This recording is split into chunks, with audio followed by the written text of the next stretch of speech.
Is the shutter speed fine today, Chris? Yes. I'm not going to look like it's been filmed with a Nokia 3310, is it, Chris? Useless sack of shit. Wagwan Farm, I'm King Ross, you're my loyal subjects, and I am your WCPW commentator of the year and most popular WhatCulture on-screen personality. And it's that bastard time of the week once again where I take a look at all of the WTF moments from WWE SmackDown Live. Now this might be just because he's American, but I've got to start by bringing up the way Mauro Ranallo says iron. You know, that metal. You know, that match that lasts for half an hour, maybe an hour, you know. You know, that thing me mom uses to iron me t-shirts and whatnot when I go home. Iron. Anyway, Mauro calls it iron. That's a bit weird, isn't it? It's Otunga time, motherfuckers, and would you Adam and Eve it? Me sideways and call me Betty. He's almost wearing a suit. Normally, Dave turns up to a WWE SmackDown live show dressed like some sort of hipster Jedi prick. He just looks like a massive bell end. But yesterday he had some form of dark leather jacket on and a shirt and a little vest thing. All he was missing was a tie. He was almost there. David Otunga looking like a professional while at work. That means one thing, motherfuckers. The end is nigh. The end is nigh. Run away. The end is nigh. Next we move on to Dean Ambrose, who claims he is the first member of WWE SmackDown Live to announce himself in this year's Royal Rumble match. Yes, I know. Almost immediately after he corrected himself to say he's the first WWE SmackDown Live champion to announce himself in the Royal Rumble match. But I don't give a flying f***. If we were on a quiz show and we had to accept his first answer here was very, very wrong and therefore a WTF moment, and I'm going to leap all over it because I'm a sick guy. Merch. So his first answer there was incorrect. Of course, as we all know, last week, Baron Corbin was the first SmackDown Live superstar to announce himself in the Rumble match. I bet Baron's little sad tummy was looking even sadder with his crescent of a belly button almost becoming a circle instead of a whew. Polka dot, polka dot, polka dot socks. Polka dot, polka dot, polka dot socks. A what creature, a what culture, mark a chalk, a channel, mark a chalk, bah! A fan of what culture with an I'm a low subject sign in the front row. Oh, I've never seen those before, but there wasn't any at Raw this week, so that really is a WTF moment. That woman there, I don't know what her name is, but doesn't she say Kalisto in a lovely way? She claims she's going to ask Dolph Ziggler all the pertinent questions. However, she completely contradicts herself straight after she proves she's a hip-hop hypocrite by asking a question that was completely impertinent, a question that we don't want to hear, a question that we already knew the answer to. She asked Dolph Ziggler, why, Dolph, why did you kick the shit Kalisto last week? As we all know, while Dolph was standing above the prone Kalisto, the charismaless vacuum of botchiness, Dolph was screaming, I don't need your help, bro. Why are you helping me, bro? I don't want your help, bro. But that woman there who says Kalisto in a lovely way missed that and asked the question that we already know. An alternative answer to the question that she asked there is because Kalisto and Apollo Crews, who Ziggler also attacked last week, are just charismaless vacuums of botchiness. Crews doesn't botch, but Kalisto does. But Apollo's got less charisma than Kalisto, who's got no charisma to begin with. It's John O'Clock, Oh my God, Chris! The first trip onto John's cock. The first trip onto John's clock this week sees John claiming that you don't need any friends in WWE because if you're the top guy with the championships, everybody's going to be reaching at you trying to knock you off your perch and that doggy dog blah blah blah blah. Why is this a WTF moment, I hear you ask? Well, because John's want to talk. John is one of the most notorious big bully bastards that nobody likes ever. Aye, we've heard countless stories from numerous sources that claims JBL was just a massive prick back in the day, even though he had no no right to be because, you know, he was just in a tag team for a lot of his career and he was a cowboy with a big bull whip horn thing. Brawl for all, John, hey? Oh, I'm JBL. I can knock anybody out in a shoot fight. Vince Russo books Brawl for all. JBL gets laid out. That's how much nobody liked him because the whole locker room reportedly rejoiced when he was spent. So the point, JBL saying you don't need friends when he never had any friends apart from Ron. Oh, Ron! Wrestling friends! You wrestling friends! Friends who are wrestlers! Wrestling graps! Oh! Headlock! Oh! Collar and elbow! Aye, I'll bite your nose off, you big useless sack of Brawl for all. David Otunga called Kalisto an angry dragon. Here is what an angry dragon really means. Immediately after you blow your load in a girl's mouth, smack the back of her head and make it come out of her nose. When she gets up, she'll look like an angry dragon.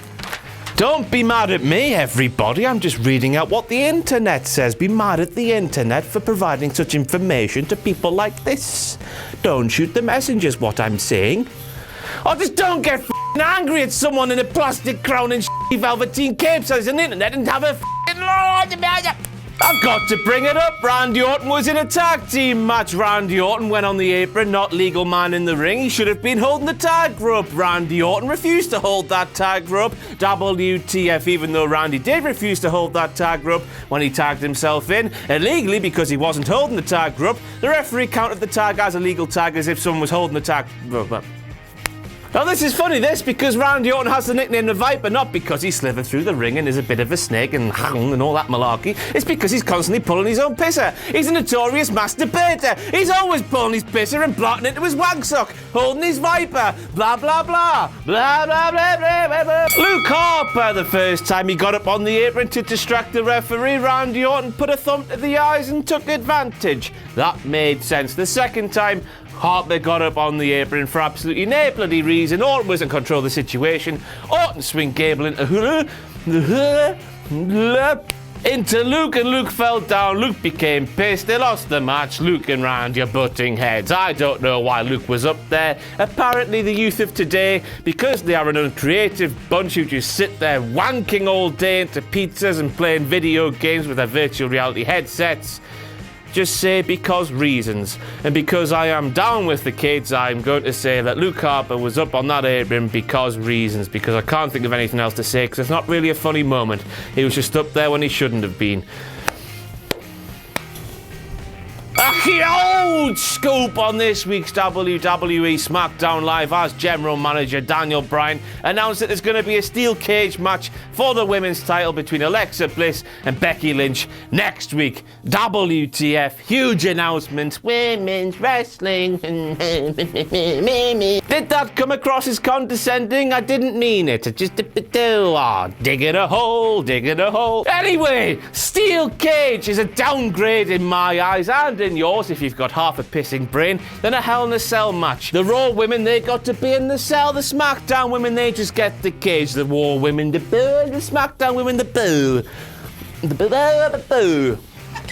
So are you Hell in a Cell from a steel cage? That's an escalation. That's making the stakes bigger because Hell in a Cell is the most dangerous match in history. Going from a cell to a cage, that's no, because a steel cage match isn't as dangerous as a Hell in a Cell is. It's got no f***ing roof!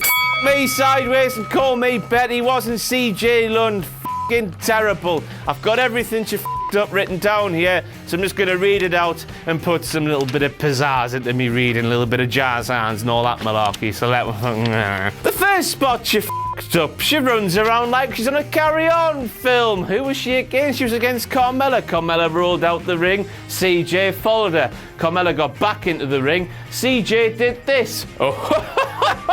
Well, if you can't.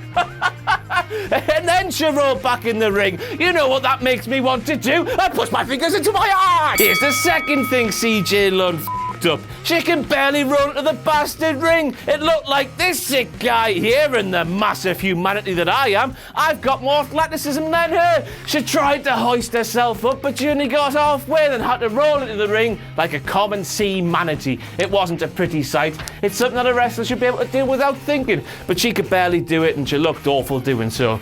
And finally, the third and final thing, she f***ed up in this really short match, so it was an impressive achievement to f*** up three big things like she did, was Carmella's finisher, you know, that leg lock round the neck thing. I can't remember what it's called. Who cares either way? Carmella gets you like that, she feints to go one way, and she brings you forward, but when CJ was feeling going that way, she just fell on her ass. Carmella had to contort her body to all sorts of angles to lock it in when she should have just fallen on her face like any normal person would. Do you not even watch wrestling, bro?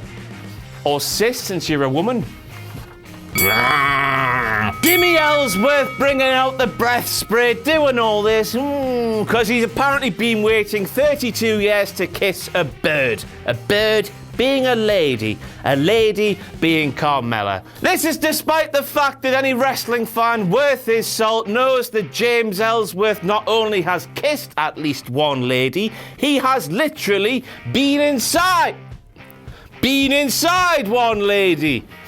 Wow. Never mind first base or whatever kissing is, he's been all the way around to fourth base because he's impregnated a lady and had a child with that lady. He's been all the way around and he's there going, ooh, kiss me, I've been waiting 32 years. You f***ing haven't. SmackDown are blending the lines between reality and fantasy with some of their storylines. Dean and Renee, they're really dating. Miz and Maurice, they're really married. Blah, blah, blah, blah.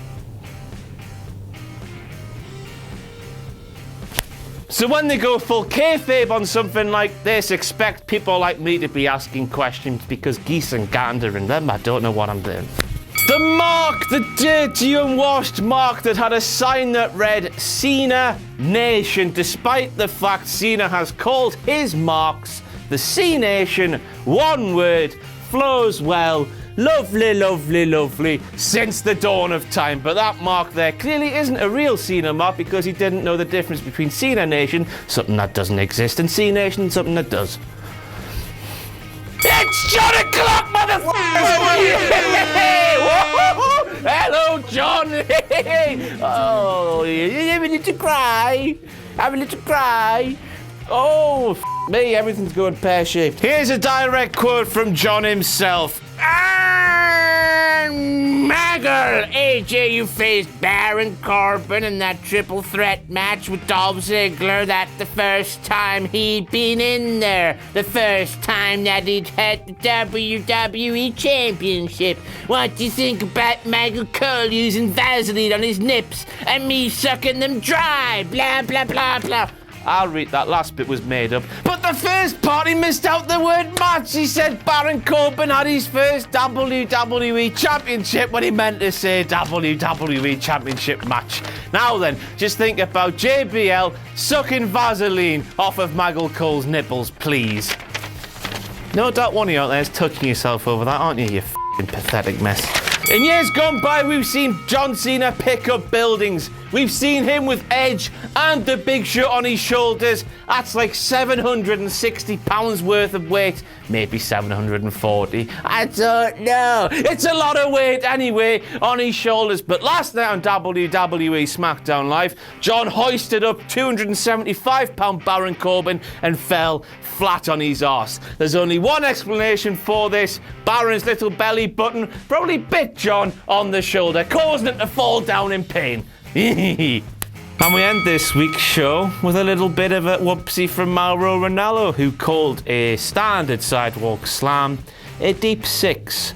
A sidewalk slam, you go, hum. A deep six, you go,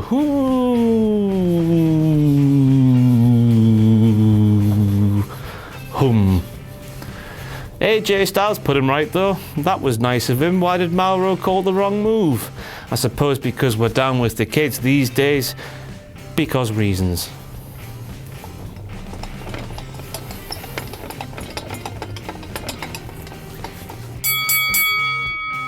And that's it for all the WTF Moments from this week's WWE SmackDown Live. I've been King Ross, you've been a Dirty Mark, and I'll see you soon.